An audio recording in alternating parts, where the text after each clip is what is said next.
পিনাকি ভট্টাচার্য রচিত ফুলকুমারী বই থেকে আজ পাঠ করছি দশম পর্ব।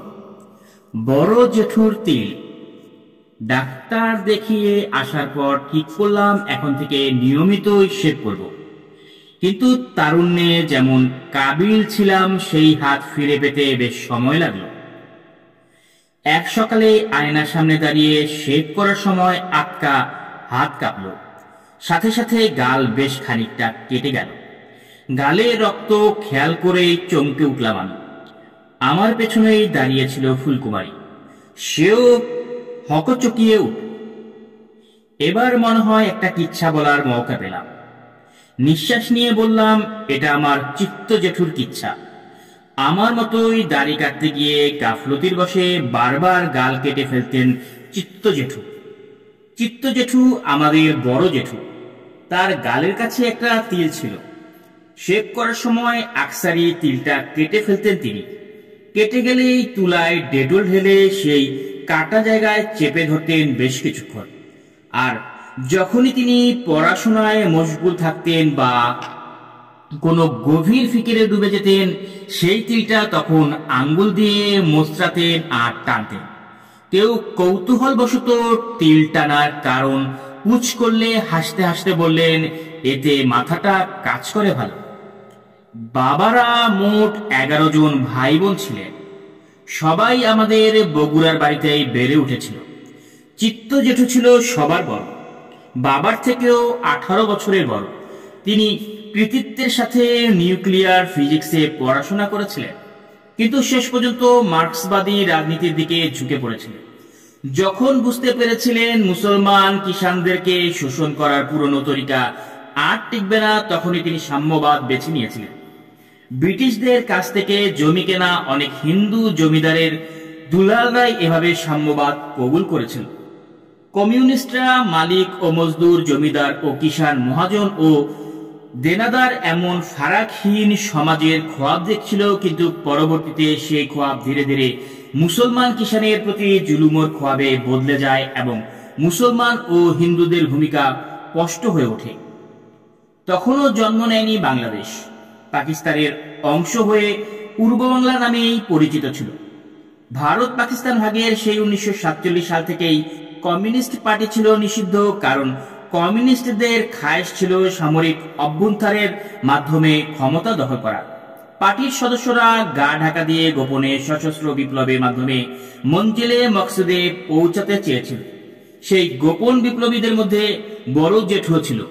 ব্রিটিশ হুকুমত থেকে জেঠু ছিলেন কমিউনিস্ট পার্টির সদস্য। বাবার যতটুকু মনে পড়ে তাতে বাবা সবসময় দেখতেন তার বড় দাদা পালিয়ে বেড়াচ্ছে। রাতের অন্ধকারে আচমকা হাজির হতেন বড় জেঠু এবং দেয়াল টপকে বাড়িতে ঢুকতেন। একদল পুলিশ সারাক্ষণ তাকে তাড়া করত। একসময় অন্য এক পার্টির সদস্য তার সাথে মির্জাফরি করার ফলে ধরা পড়ে যান চিত্ত জেঠু। তিনি তার জীবনে মোট 15 বছর কারাগারে ছিলেন। তিনি যখন প্রথমবার ধরা পড়লেন, সে সময় হাজতে বড় জেঠু একটা বই তর্জমা করেছিলেন, যার নাম ছিল সংখ্যা, বিজ্ঞানের ভাষা। বাংলার আর সব কমিউনিস্টদের মতো তিনিও বিজ্ঞান নিয়ে খুব দেওয়ানা ছিলেন। বিজ্ঞান ছিল তাদের নতুন ধর্ম। তারা তাদের মূর্তিগুলো ছেড়ে দিয়ে বিজ্ঞানকে পূজা করত। যখন তারা সমাজতন্ত্রের আলোচনা করত, তারা তার আগে বৈজ্ঞানিক শব্দটি যুক্ত করত।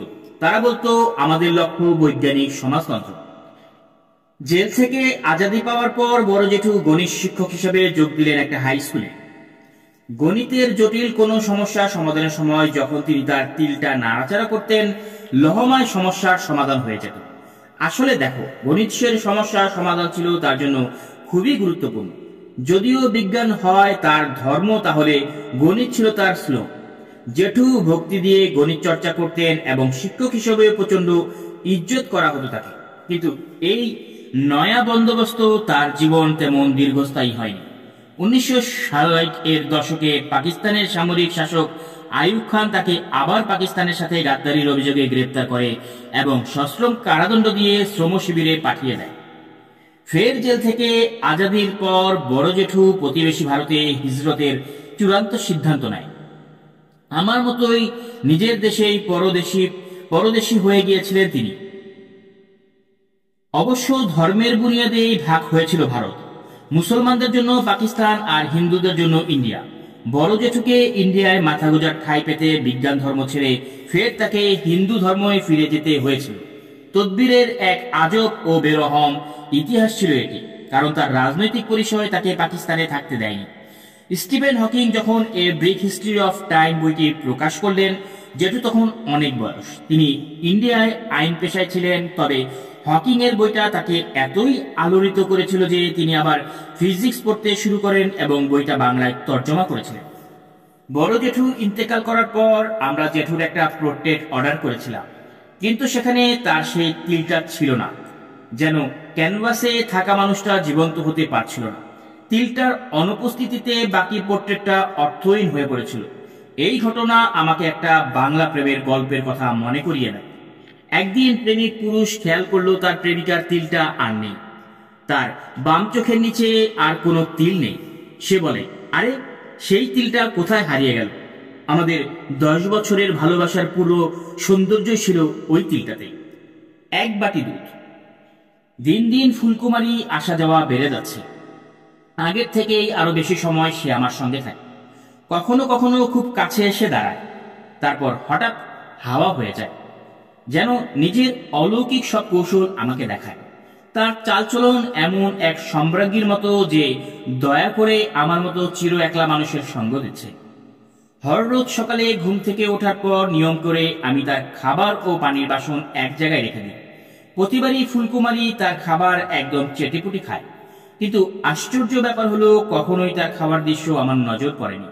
তার ভোজন দৃশ্য যেন এক গভীর গোপনীয় ব্যাপার। মনে হচ্ছে সে এমন কসম করেছে যে কখনোই কারো সামনে খাবে না।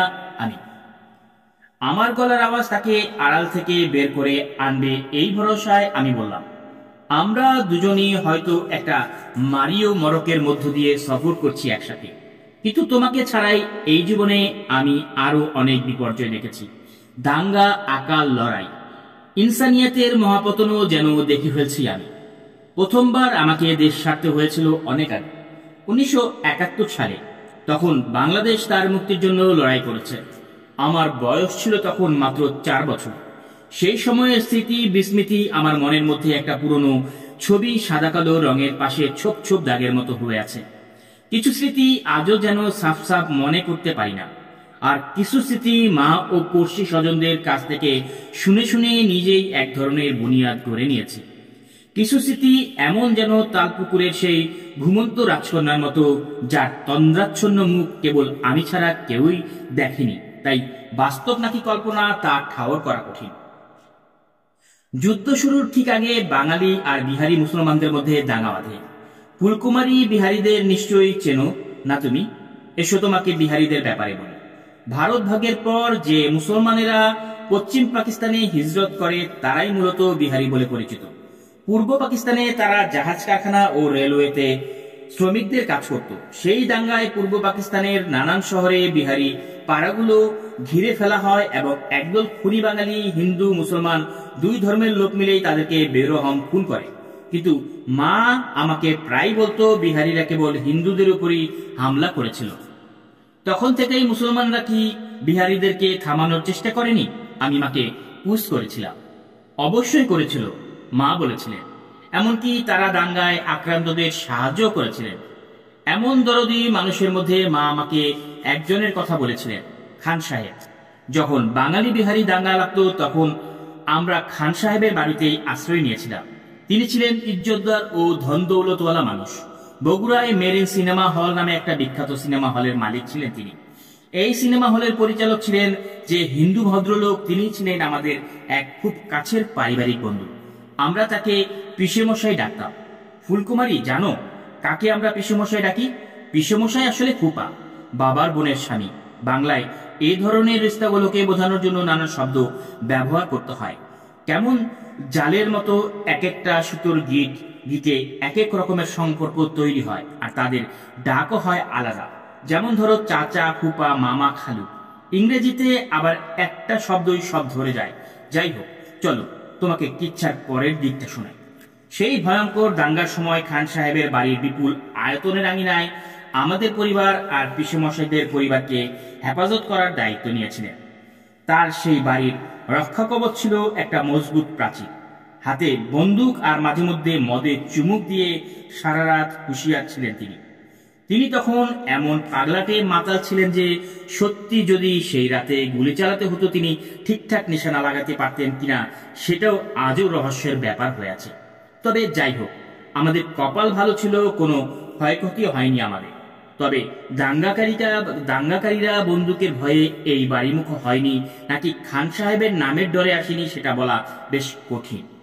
অল্প সময়ের মধ্যেই পাকিস্তানি হানাদার বাহিনী চলে আসে এবং বিহারীদের পক্ষ নেয়। ফলে বাঙালিরা তুমুল প্রতিরোধ গড়ে তোলে। শেষ পর্যন্ত যা বাংলাদেশকে পাকিস্তান থেকে আলাদা করে দেয়। বগুড়া শহরের সীমানায় থাকা পাকিস্তানি সামরিক ঘাঁটিকে ঘিরে ফেলেছিল বগুড়ার বাসিন্দারা। পার্শ্ববর্তী রংপুর থেকে আসা হানাদার বাহিনীকে বারবার প্রতিহত করা হচ্ছিল, ফলে প্রায় 1 মাস মুক্ত ছিল বগুড়া। কিন্তু শেষ পর্যন্ত পাকিস্তানি বাহিনী বগুড়া দখল করে নেয়। অগণন হিন্দুদের মতো আমরাও গুলির বৃষ্টির মধ্যে ভিটেমাটি ছেড়ে পালিয়ে যাই। বুলবুলি আর আমি তখন বেশ ছোট, লম্বা সময় ধরে হাঁটতে পারতাম না। আমরা আমার বড়দের কোলে চুপতে চাইতাম না। তখন আমাদের পড়শি হরি আমাকে আর বুলবুলিকে একটা ঝুড়িতে বসিয়ে মাথার উপর নিয়ে হাঁটতে শুরু করলেন। প্রখর রোদে পুড়ে বৃষ্টিতে ভিজে কাদায় জরাজীর্ণ হয়ে জঙ্গলের মধ্য দিয়ে হাঁটতে থাকি আমরা। কখনো কখনো নিঃশ্বাস বন্ধ রেখে পানির নিচে লুকিয়ে থাকতাম আমরা। খুন, জখম, চোখের পানি আর দুর্বিষহ ডরের মধ্যে গ্রাম থেকে গ্রামে ছুটে বেড়াই। কখনো আমার স্মৃতিতে জ্বলতে থাকা একটা ঘটনা খুব মনে পড়ে। একটা বাড়ির বারান্দায় বসে আছি আমরা, সামনে চায়ের দোকান। দোকানে জাল হচ্ছে দুধ, সে দুধ বুলবুল করে ফুটছে আর বুদবুদ করে উপচে পড়তে চাইছে। বাতাসে মিঠা গন্ধ ভেসে আসছে। আমাদের গলা শুকিয়ে কাঠ তখন। বুলবুলি আর আমি মার দিকে গভীর পিপাসা নিয়ে তাকিয়ে থাকি। কান্নায় গাল ভিজে যাচ্ছে। আমাদের পিপাসার কথা বুঝতে পারে মা। একটা ছোট বাটি হাতে নিয়ে চায়ের দোকানে এগিয়ে যায় মা, কিন্তু দোকানদার হাতের ইশারায় এমনভাবে মাকে তাড়িয়ে দেয় যেন কোনো মামুলি মাছি খেদালো সে। সেদিন কসম করেছিলাম আমি আর কখনো কাঁদবো না, কখনোই মা বাবার কাছে কিছুই চাইবো না। যখন মা তার বাচ্চাদের জন্য সির্ফ এক বাটি দুধও জোগাড় করতে পারে না, তখন একজন মা কতটা কষ্ট পায় সেদিনই পয়লা বুঝতে পেরেছিলাম আমি। নিজের বাস্তুভিটা থেকে পালিয়ে জয়পুরহাট হয়ে হিলির বর্ডার পার হয়ে শেষ পর্যন্ত ইন্ডিয়া পৌঁছে আমরা। যখন ইন্ডিয়ার মাটিতে পা রাখি বাবা হাঁপ ছাড়ে, তারপর দুঃখ ভরা চোখে পেছনের সেই পথটার দিকে তাকান। আর কোনোদিনই হয়তো নিজের জন্মভূমি দেখতে পারবো না। বাবা হয়তো মনে মনে ভাবছিলেন, আমাদের মতো লাখো লাখো মানুষ ইন্ডিয়া পালিয়ে গিয়েছিল, অনেকের সাথেই কুটুম স্বজনও ছিল, কিন্তু ইন্ডিয়ার সেই সব কুটুম সেদিন বাংলাদেশ থেকে পালিয়ে আসা স্বজনদেরকে না চেনার ভান করেছিল। এমন করুণ কিচ্ছা শরণার্থী শিবিরে বেশ প্রচলিত ছিল। আমার বড় পিসি তার স্বামী ও 2 ছেলেকে নিয়ে এক শরণার্থী শিবিরে ছিলেন। একদিন বাবার দিকের এক বড় জ্যাঠা আমার পিসিদের নিতে এলেন। সেই জ্যাঠা অবশ্য অনেক আগেই একেবারে ইন্ডিয়া চলে আসেন। এই ঘটনায় আমার বয়সী পিসির ছোট ছেলে আতঙ্কে তার মাকে জিজ্ঞেস করল, তোমার ভাই যদি আমাদেরকে না চেনার ভান করে তাহলে কি হবে আমাদের? যেহেতু ক্যাম্পে এমন ঘটনার কথা বাতাসে ভাসত, তাই হয়তো আমার পিসতো ভাই ভরসা পায়নি তার মামার উপর। পশ্চিমবঙ্গে আমাদের আত্মীয় স্বজনদের বাড়িতে আমরা যে সমাদর পেয়েছি তা শরণার্থী শিবিরের চাইতে খুব একটা ভালো ছিল না। যদিও আমার এখন মনে নেই, কিন্তু মা আমাকে বলেছিলেন ইন্ডিয়াবাসী আমার ছোট কাকা বেরহম মারধর করতো আমাকে, কারণ আমি নাকি দুষ্টমি করতাম। যেহেতু বিস্মৃতি আমাকে তলিয়ে দিয়েছে তার গভীর পাকচক্রে, তাই সেই প্রশ্ন আজও আমাকে তাড়া করে। কতটা হারামি হলে একজন দামরার পক্ষে দেশ থেকে পালিয়ে আসা একটা 4 বছরের বাচ্চাকে বারবার পেটানো সম্ভব? মাঝে মধ্যে বগুড়া থেকে তাগড়া তাগড়া জোয়ান ছেলেপেলে ইন্ডিয়া আসতো। তাদেরকে দেখে মনে হতো যুদ্ধ ধ্বংস হয়ে বাংলাদেশ জাহান্নামে গেলেও তাদের কিছু যায় আসে না। দেশের মানুষ মরে সাফা সাফা হলেও তাদের পশমেরও আঁচ লাগবে না। এদেরকে দেখলে আজব লাগতো আমার। সবসময় আমি এমন বাহাদুরি জওয়ানদের কিচ্ছা শুনতাম, দেশের জন্য যারা যুদ্ধের ময়দানে যায় আর নিজের মাতৃভূমিকে হেফাজত করতে শাহাদাত পর্যন্ত লড়াই করে। আমি মাকে বললাম, এরা তো তাগড়া জওয়ান, অন্যদের মতো এরাও যুদ্ধে যায় না কেন? মা হেসে বলতেন, লড়াই করা ও শহীদ হওয়ার মতো কলিজা ওদের নেই।